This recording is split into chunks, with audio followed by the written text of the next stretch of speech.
வணக்கம். இந்த மின்சாரத்துறையில் பணிபுரியும் மின் ஊழியர்களை பார்த்து ஒரு சின்ன கேள்வி கேட்கிறேன். மாசம் பராமரிப்பு வரன்னு சொல்லி காலையில 9 மணிலேருந்து சாயந்தரம் 5 மணி வரைக்கும் மின்சாரத்தை துண்டிச்சிடுறீங்க. துண்டிச்சு மின்கம்பத்தில் அருகில இருக்கிற மரக்கிளைகளை ஃபுல்லா அறக்கிறதா சொல்லி இருக்கிற மரத்தை ஃபுல்லாவே வெட்டி சாய்ச்சிடுறீங்க. அந்த வெட்டி சாய்ச்ச மரத்தை அங்கிருந்து நீங்க அப்புறப்படுத்துறீங்கன்னு கேட்டீங்கன்னா கிடையாது. அங்கங்க அப்படியே போட்டுட்டு போயிடுறீங்க. 2 நாள் 3 நாள் கழிச்சு தான் அந்த மரத்தை அங்கிருந்து அகற்றுறாங்க. மாசம் இந்த பராமரிப்பு வேலை பார்க்குற மின் ஊழியர்களுக்கு இந்த கொடி கம்பம், இந்த போஸ்ட் கம்பத்துல படர்ந்து இருக்கும். இந்த கொடி கண்ணுக்கு யாருக்குமே தெரியாதா? அப்படி காலையில 9 மணில இருந்து சாயந்தரம் 5 மணி வரைக்கும் என்ன பராமரிப்பு வேலை பார்க்குறீங்கன்னு எனக்கு தெரியல. மாதம் பராமரிப்புக்கு பணியாற்றுறதா சொல்லி மின்சாரத்தை துண்டிச்சு வேலை பார்க்கறது தப்பு இல்லை.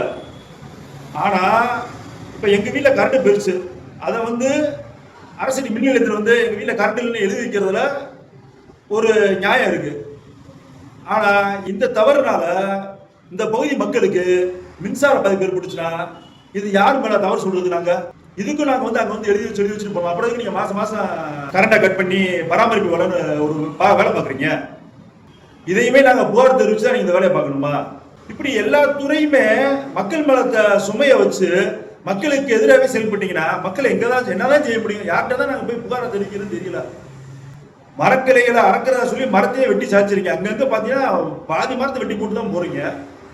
ஏன்னா அடுத்தடுத்து வளர்ந்து உங்களுக்கு வேலை கூடிடக்கூடாதுன்னு சொல்லி பண்றீங்க. ஆனா இருந்தாலும் மாசம் பராமரிப்பு வேலைன்னு சொல்லி மின்சாரத்தை துண்டிச்சு என்ன வேலை பார்க்குறீங்க எங்களுக்கு தெரியல.